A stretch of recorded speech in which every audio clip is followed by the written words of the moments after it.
Hello, I'm going to talk to you about two concepts today, which are quite useful in business design, enterprise architecture, and deciding how you create a governance policy in the architectures when you do the architecture management and rollout. So typically, the concept is about disintermediation and reintermediation.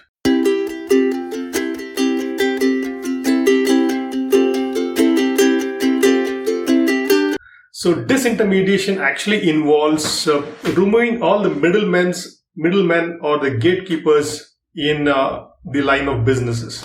So previously in the previous world, when we used to book tickets and you want to go from point A to B, you'll actually call a travel agent. He will get the tickets for you. You'll have to go ahead and pick it from them. He has got his own commission with the travel agency, and then he'll add that markup to the actual price, and then you get the travel ticket at a bloated price. So now, with the travel booking sites becoming quite popular, like Make My Trip, Clear Trip, GoIBbo.com, for instance, cheaptickets.com, and those kind of yatra.com, and those kind of holiday IQ and those kind of companies. So you can actually, the customer can directly buy it from the shopping portal, and there is no intermediary involved. So the gatekeepers in all the businesses are going to be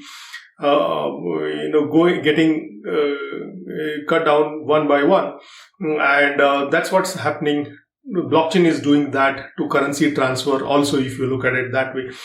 So there could be a day when the day is not very far, they say, when you don't need to rely on the likes of the card companies for doing all the transactions, handling, processing. You could wire your money to anybody in the world using a blockchain mechanism, using cryptocurrencies and that kind of stuff. So having said that, it is increasingly becoming important to understand what is this disintermediation.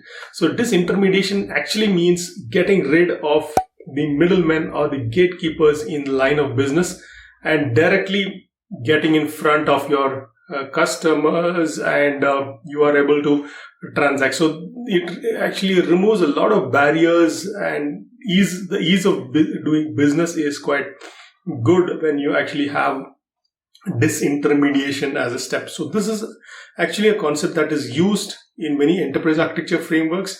It is used in India enterprise architecture framework as well, wherein you actually have got disintermediation and reintermediation as the thing. So reintermediation could be like, okay, you have a travel portal that is there, which has removed the business to customer and made it business to customer. But still, in that B2C kind of a model, you could have various other travel portals that could be using your data for cross-sell, upsell, and having some kind of contractual relationship with you. So that's when you need the reintermediation as a step. So the world is always getting built up using a set of blocks, and every couple of years you can break it down and dismantle it. So there is this intermediation and reintermediation actually is a cyclic process. So it keeps happening for various reasons. So you could, and it is a cyclic process. So you need both of them in an architecture, enterprise architecture governance. So you need a combination of disintermediation and reintermediation every now and then. So this is what is used in the India enterprise architecture also. For instance, you see that earlier the LPG subsidies, the gas subsidies, and the ration subsidies are directly going to the beneficiaries into their account without any middleman, and that's a more effective way of distributing the goods of the economic progress to the people.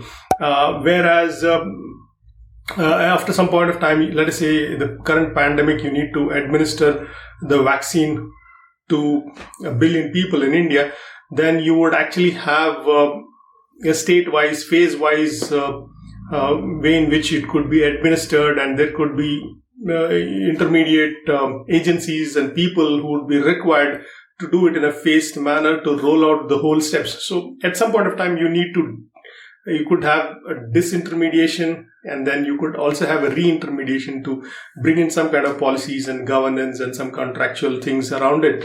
So this is a concept that's quite useful to understand when you are actually creating architectures and solutions for rollout. Thanks very much for watching. Do like, share, and subscribe this video, and stay tuned for more such information. Thank you very much.